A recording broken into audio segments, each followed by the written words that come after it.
the US government just banned a model that non-American employees of Anthropic itself should not be, according to them, able to access. What happens if you've spent 6 months embedding that model in your company's workflows and it disappears overnight? Today, I'm talking to Adrian Mouat from Chainguard. We get into AI sovereignty, a new Anthropic model so good at hacking that they pulled it before its release, and a coalition called Project Athena that's trying to stay ahead of what comes next.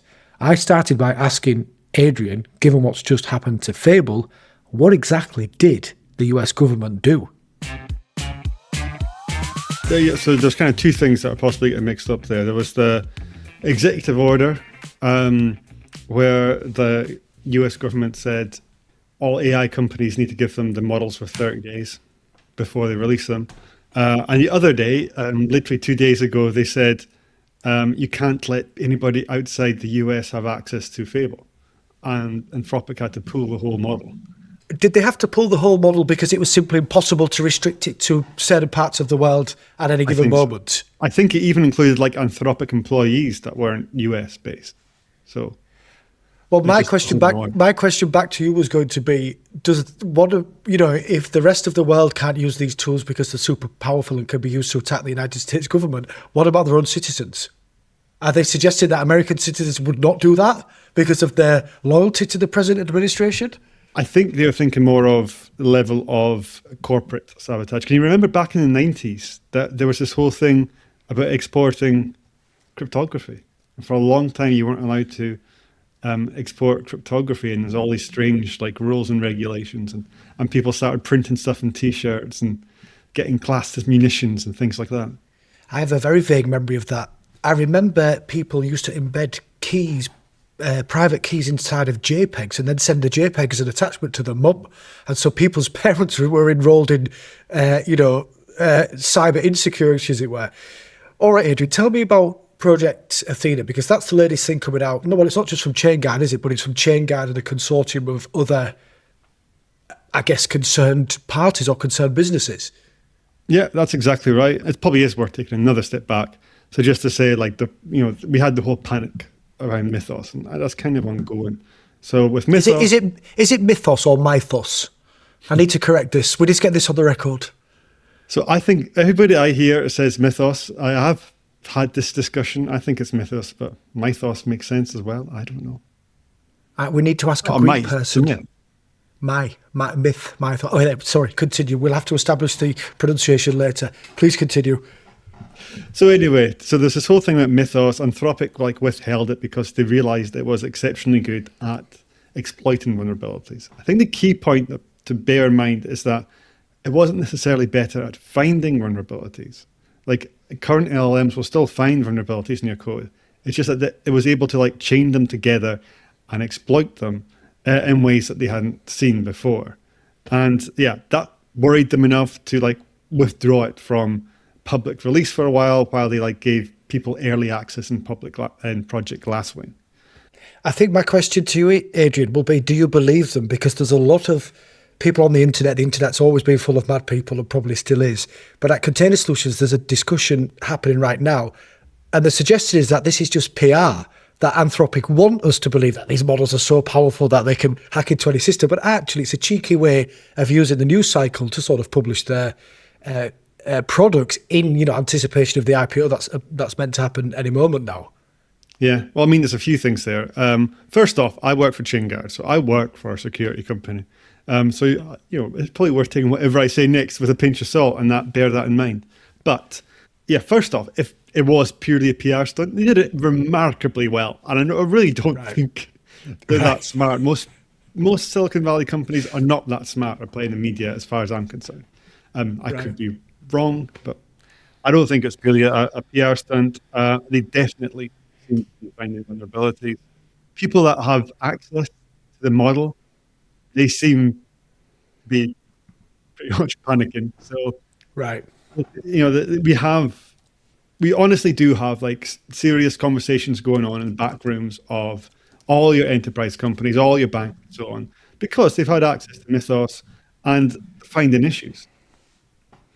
Now, I'm not sure. some of the reporting was quite breathless and talking about critical infrastructure in terms of water plants and power stations and so on being at risk. I'm not quite sure we need to panic that much, but I do personally think it is very serious. It's not entirely a PR stunt, and you do want to be thinking about this. And if you run an open source project, you're responsible for your team's CI/CD or something. I think you do need to be taking action, which can mean running LLMs yourself to find vulnerabilities or taking other security steps.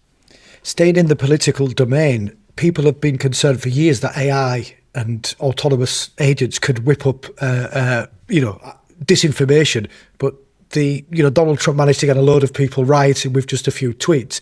Now, if I think about cybersecurity, there were crippling attacks on the NHS with the most basic cyber attacks, right? I think just somebody opened an attachment once that brought the NHS down for days and days.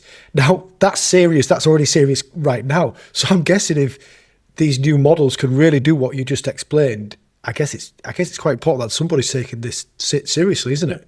Well, that's exactly why people are taking it seriously. You're quite right. The other one that gets mentioned, or I saw in a report, was Colonial Pipeline, if you remember that.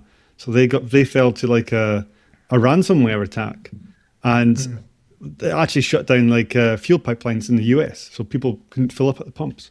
So we certainly have seen hacks that have affected infrastructure before. Now, I'm not saying we're going to see that again, but yeah, we do need to take this seriously.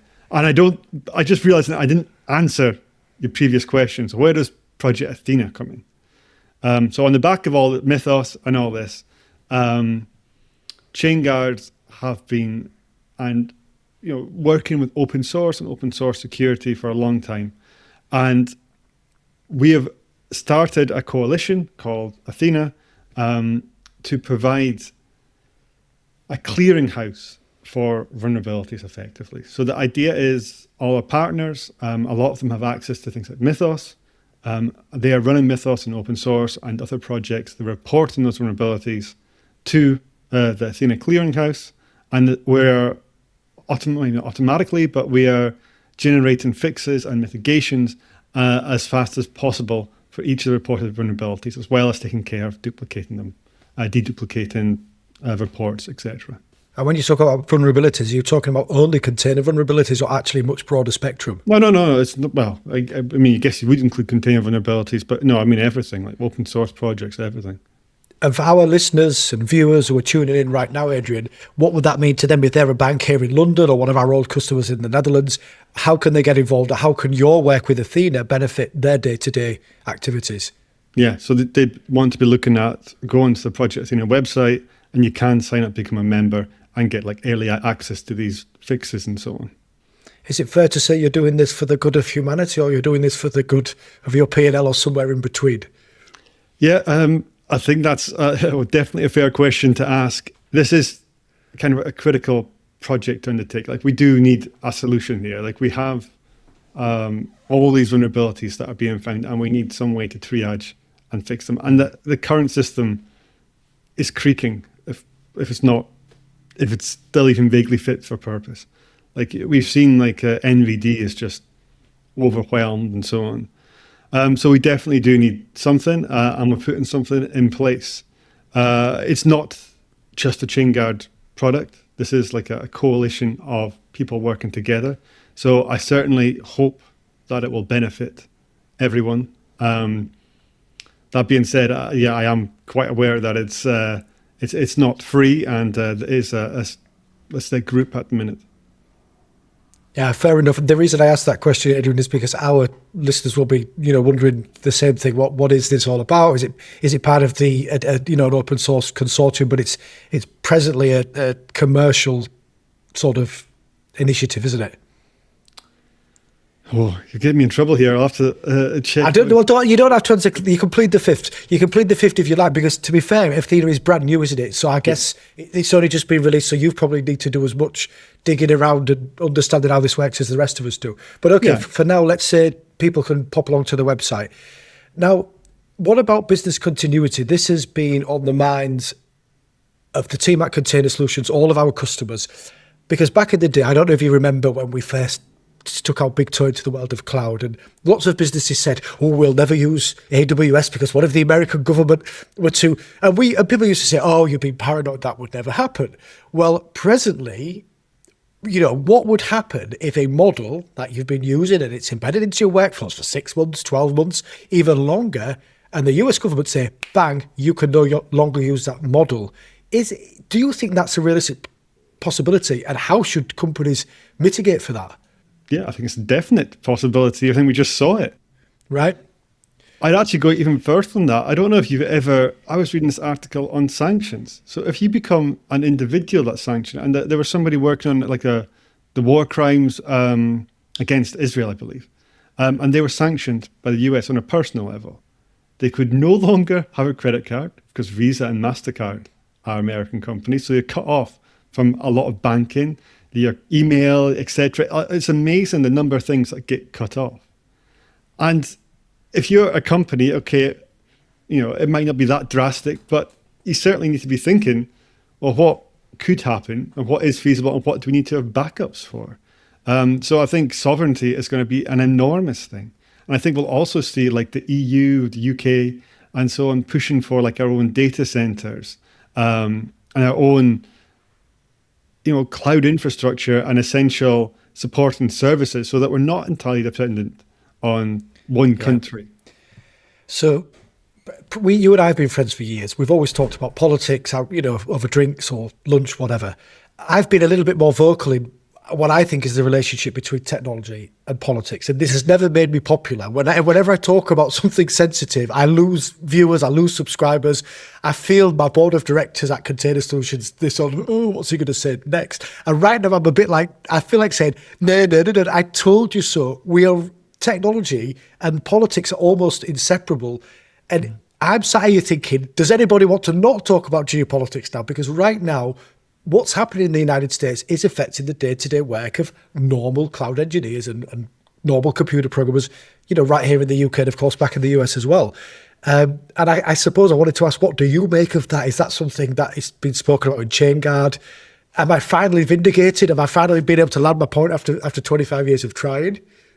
Well, I think you're perfectly right. I think it's always been there. Yeah, I mean, I can't speak about anything internal at Chainguard, but yeah, things are political and it's become more political. I think you're quite right. I think another thing to talk about is like a lot of the models, that alternative models are out of China. And you don't really know what's like in the system prompt there and things like that. And, then you've got to wonder about, is there, back doors and it's a huge can of worms, really. Software, like information, wants to be free. It really does. And I know ASML in the Netherlands, there's a brilliant book called Chip Wars. And I didn't quite realise this, but Intel needed a supplier that wasn't in Asia for geopolitical reasons. And if I hold this up for those who are watching on YouTube, my desk is littered with history books about Intel. None of them are really political animals. When Robert Noyce popped to Japan, he went there as a welcome guest. They loved him and he loved them as well. I think he even did a judo lesson when he was out there.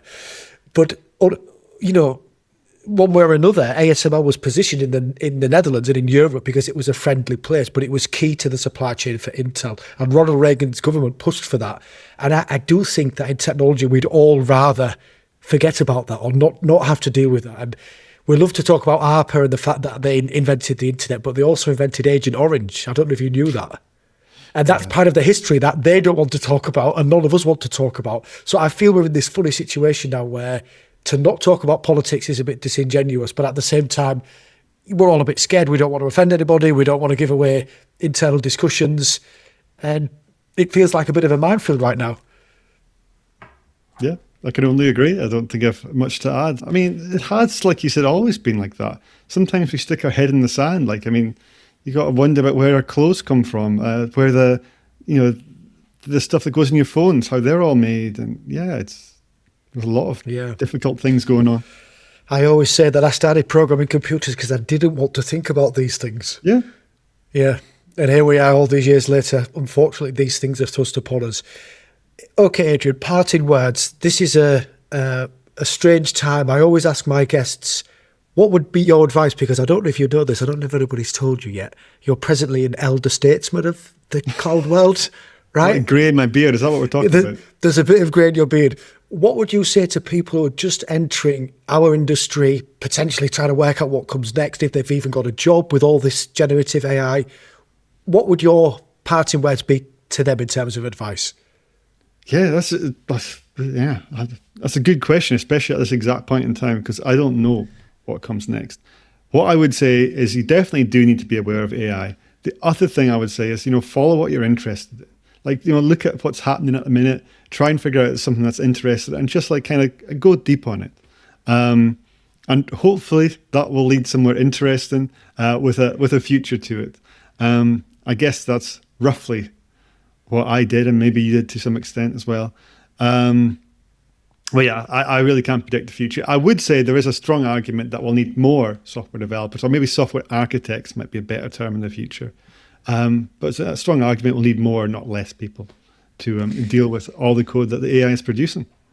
For the life of me, I don't know why they call soft skills, because conflict resolution, communication, non-verbal communication, verbal communication, I think are the hardest skills to master. I get the feeling right now, those skills, especially when it comes to collaborative creativity, will be essential moving forward. Maybe that's the one domain that will be uniquely human. Maybe the generation after us need to focus on those skills. Yeah, I mean, there's definitely no harm in having those skills, is there? Networking, I mean, that's another thing that's been hugely important to my career, and I think yours. Like, just building relationships with people is hugely influential and helpful. So, if you start your career, go to meetups, meet people, try and talk at meetups, and it really does help. And of course, it's not just intellectual support, sharing ideas and testing your own ideas, but also a little bit of emotional support, which often comes from the community. On those wonderful words of wisdom, Adrian, it's been brilliant to have you in today. Thanks so much for sharing your perspective, and especially for dropping Athena on us. I think everybody's quite excited about that. So until next time, thank you very much. Thanks for watching Container Solutions TV. If you enjoyed this episode, subscribe on YouTube and follow Container Solutions on LinkedIn for cut down parts and weekly clips. If you want help with platform engineering, cloud native transformation, or you need to follow the money in order to change how you operate your cloud at scale, then visit our website using the links below and get in touch. We'll see you in the next episode.